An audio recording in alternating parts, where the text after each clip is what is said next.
What are your thoughts on that today? Another big disappointment. Started off quite well the first half hour. Got our chances. But I think throughout the whole game they threw themselves in front of every ball, every shot we had. That's also what they did in the first half hour. And then we conceded the 1-0 and afterwards we weren't able to play the way we did in the first half hour. I must ask you about 1-0, 13 days on from the Etihad. Did you have a thought that it might have been similar to Andy Robertson? I don't know. The thing I heard was that it wasn't offside. So yeah, if it's not offside, then there's nothing to debate. So yeah, after half an hour, I think we were, which is maybe quite normal, the better team. We were creating. Was waiting for us to score a goal, but then yeah, the game completely changed by that set piece, because the hour afterwards, yeah, we were maybe trying but hardly created any chance, and they scored two. What do you put that down to, that last hour then today? Nah, it's if things go well, if things go bad, it's always my responsibility, and we weren't able to create enough, or maybe to say anything in the second part. I tried to adjust a few things that didn't really work out. So players tried, kept on trying, but unfortunately we weren't able to score a goal, because you never know in this stadium, if you score a goal then something can happen. Maybe you can turn the game around, but I tried a few things that didn't work out, and that's why I say it's in the end, if things go well or don't go well, it's my responsibility. How about the second half, 39 seconds in to lose that goal? Yeah, of course, damaging, because it was already hard to be 1-0 down against a team that's throwing themselves in front of every ball, blocking every shot. So it wasn't that easy to create chances, especially after the 1-0. So then to go 2-0 down, another knock for us, another boost in confidence for them. That's of course far from helpful for us. What about the bigger picture? 6 league defeats in 7. Where are you at moving forward now? Now we're in a very bad spell, and that's simple. And we also know that in a few days we have to play for the Champions League again, and not many days later, I think in 7 or 8 days, play 3 Premier League games. So yeah, it's nice if you work somewhere and things go really well, then it's nice to be part of it. Now it's a bit more difficult, but yeah, keep our head up, work incredibly hard, and try to turn things around. And that has been very difficult till now, but that's what we are trying every single day here at Liverpool. And given the experience and characters you've got in that dressing room, that's important in a period like this? Yes, of course. It's always helpful to have experienced players, to have quality players, and it's my job to get the best out of them, and that's not really working out the way we want at this moment. And that's why I can say one more time, it's my responsibility. Thanks. Virgil, it's another tough day for Liverpool. Why isn't it working at this moment in time? We conceded too many easy goals. I think the first half an hour we were good, created good opportunities. They scored, obviously, on a set piece again. That you can ask yourself if it was in front of Alisson, but it counted, so you 1-0 down. I think overall, we were just not good. Good in terms of the battles, the challenges, the second ball fight, too rushed.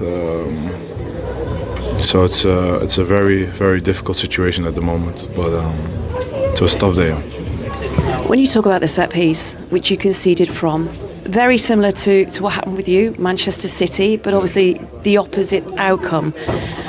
But overall, all the players were up to try and defend that goal, like all 11 players, and don't usually see that. Is there a sense of nervousness about the team? Well, there's nervousness, I think, after we conceded, but not during that particular moment. I think you sense that you want to rush things after we conceded, trying to find the equalizer as soon as possible, and obviously that's human when you're in a difficult moment. But yeah, I don't think there is nervousness before a set piece. I think we cleared the ones before. Yeah, in the end, obviously, like I said, we're just in a very, very difficult moment and we have to get out of it. but you don't get out of it by just speaking about it. And like I said many times, I'm obviously here speaking to you guys because I have to. I'd rather sort it out with my team on the pitch, and that will take a lot of hard work by the looks of it. But you do take on that responsibility, don't you? You do talk about it as the leader, as the captain. You take on so much responsibility for this team. How do you go about then finding this solution to this problem that you're in? Yeah, it's definitely a problem, and obviously, like you said, I take responsibility. But I think everyone in the team, not only the starters but the guys around as well, have to take responsibility as well, because football is a team game. We all do it together, and we need everyone at their best. And in order to win games, you have to take responsibility. And that's what I've mentioned as well. And now you have to, you have to digest this, take it on the chin, and work harder.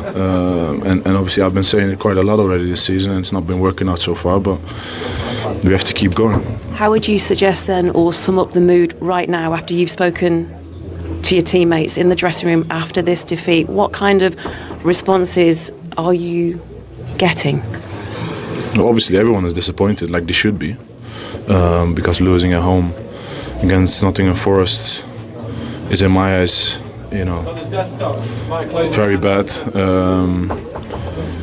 That's the least I can say about it. But especially the second half, the goals we conceded far too easy, and something that we all have to look in the mirror and take responsibility for. But I've been in this club for such a long time now. We've been through ups and downs already, and we will bounce back. But these things don't happen overnight. You have to work and do it together. It's not a one-man show, it's all together, and keep going. But the reality is that we are in a very difficult moment, and we all want to get out of there. I'm not a quitter, no one should be, so I will keep going until the end. And you can tell that it's hurting you just talking to us right now. The supporters leaving early as well, it's been so long since that happened, and you notice that too, don't you? Of course, but I can't decide obviously what the supporters are doing if they leave early. Obviously, I can understand the frustration fully, but I know obviously the fans have been through thick and thin with us over all those years, and that's how Liverpool is, and I'm pretty sure that they will always stick with us regardless. And when we come out of this, because we will come out of this, they will be there with us as well. Thank you, Virgil, for your time. Thank you very much. Celebrations for the Nottingham Forest travelling fans. It's the first time they've won away this season, and what a ground to do it at, in what a manner that they've managed that victory. It's the second season in a row they've gone to Anfield and they've kept Liverpool from scoring, and they've left with all 3 points. Huge result for them, but from a Liverpool perspective, massive as well. Yeah, of course. I think if you look at Nottingham Forest's point of view, it's a terrific run at the moment, isn't it? Sean Dyche has come in now. I think that's 3 wins, 2 draws in his 6 games in charge. So what a turnaround. It's amazing a bit of structure and belief can have. But, they're on a real roll at the moment. But, like you said, Liverpool, they're testing the character at the moment. This is a run of form that they've not been in for a long, long time. Very, very difficult, obviously, now to retain a title, you would think, with the amount of losses they've had already. And it's a tough time. Like you said, a few seeds of doubt start to creep in, even with top players and top teams. Where they rank 6 defeats as reigning champions, the side that leads the way, unfortunately, Gary, you were part of that Chelsea team that lost 7 of their first 12 games as defending champions in 2015, 2016. Jose Mourinho lost his job in December of that year. You know exactly what this Liverpool team is feeling and going. Thanks for sorry, Gary, sorry. Yeah, I was great. hoping you could kind of give us some insights and help us understand what it's like at Liverpool right now. 14-15 season when we obviously won it, the season after we finished 10th. It's a real head-scratching moment because the core of the squad, the bulk of the squad is the same.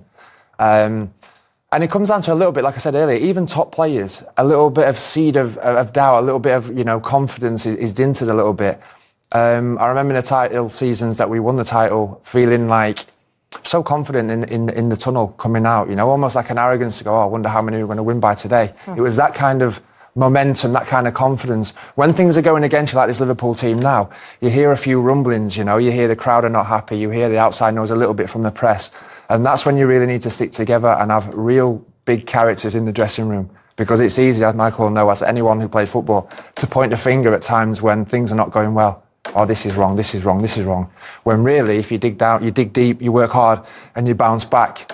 We did that the next season, we won the league. So right back at you, Joe. Yeah, that's called the last laugh. right back at you. But no, jokes aside, I think it is. You know, it is one of them. It's kind of one of them ruts that's very hard to get out of. And the only thing you can do is stick together, have belief, work hard, and you do come out the other end. But obviously, this Liverpool team are used to winning football matches. They're not used to going on runs like this. So it does need, you know, big characters in the dressing room. And I think another thing to understand is that everybody will have their own little theories on what's going wrong and everything. And people just want that one answer. But a lot of the time, you're doing exactly the same. The same players that are winning the league. It's the same training, the same manager, the same training ground. Everything's the same. So it's very hard sometimes to put your finger on it. And it can just be a little lack of confidence. And when things start going away from you, it's hard to recoup them and sort of turn the tide in a way.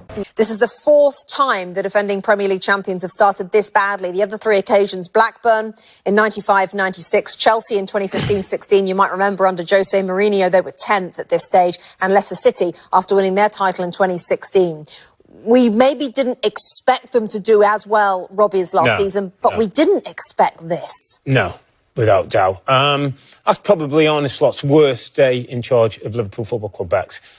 To lose 3-0 away at Manchester City is one thing. To lose 3-0 at home to Nottingham Forest is another. And the game doesn't lie. Your eyes don't lie when you're watching that game. And I was all over that game in that Murillo and Milenkovic look a better centre-back partner than Van Dijk and Konate right now. Dominic Szoboszlai playing at right-back is a waste because they need his energy and his ability in midfield. Alexander Isak has 2 touches of the ball in the opposition's box. 1 shot, none on target. The numbers that are just not good enough. And when a team don't play transition for Liverpool, so with the ball's turning over in this space in behind, they're struggling to break teams down. That's about as bad as it could have got for Arne Slot today. On a day when we talked about them maybe being part of a title race, we're now looking at them being in the bottom half of the table, probably struggling to get in Europe. We have to always, with Liverpool this season, talk about what happened in the summer and the loss of Diogo Jota. That, of course, has had a huge effect. And Andy Robinson was even talking about it this week while away on international duty. But you also have to look at the money they've spent and the number of players, top-quality players that they've brought in that haven't done it. So where do you think now the onus lies? On Arne Slot. Simple as that. When I think about Liverpool Football Club, and I know them very well from all of my time on the teams that I played with, I've never seen them this short on confidence. Like as a group, that's the one thing they don't do. Sometimes they don't recruit right, that's all fine. They're never short on confidence. And I just think they're a little bit square pegs, round holes, which also doesn't scream Liverpool Football Club. You talked about Dominic Szoboszlai, has to be in the midfield, can't be at right back. Wirtz, where do we put him? Do we put him at the 10? Do we put him on the wing? We have to try and find a place for him. That's never been how have we got to this then? Well, they've brought in players that you would think, I thought would hit the ground running. These are proper Premier League players, and they just haven't done it. And so I now think that Slot is looking at it thinking, do I have to go back to square one? Do I have to put Andy Robertson at left back? Because I actually brought in someone to replace him this summer. I wasn't planning on doing that. So there's a lot of question. I think he's sort of backtracking as well, which isn't a great thing. I mean, Liverpool don't panic. They don't fire their managers. No. The problem is they're 11th in the table, 6 defeats in their last 7. Where does he stand, Slot? Well, the optics don't look good, but he's got credit in the backs. What he did in his first season in charge and winning that title, he's absolutely not under the pressure of losing his job.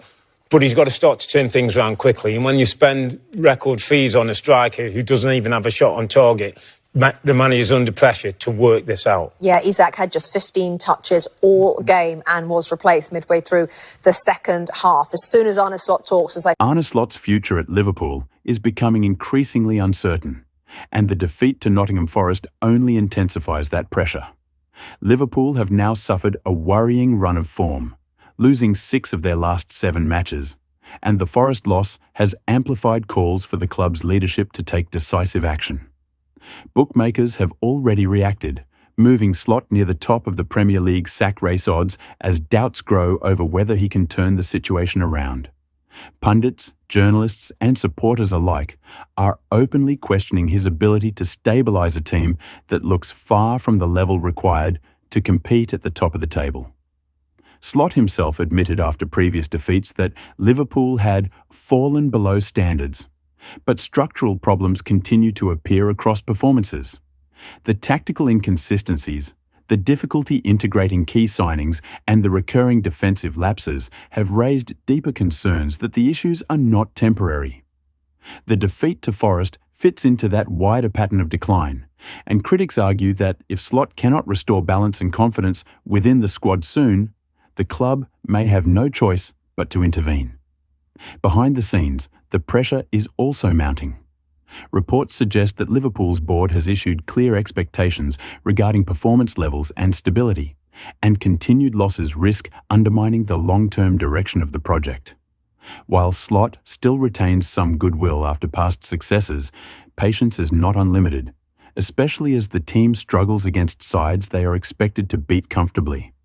If this poor run of results continues into the coming weeks, particularly through the busy winter period, Slot's position could become untenable, as Liverpool cannot afford to drift further away from their ambitions.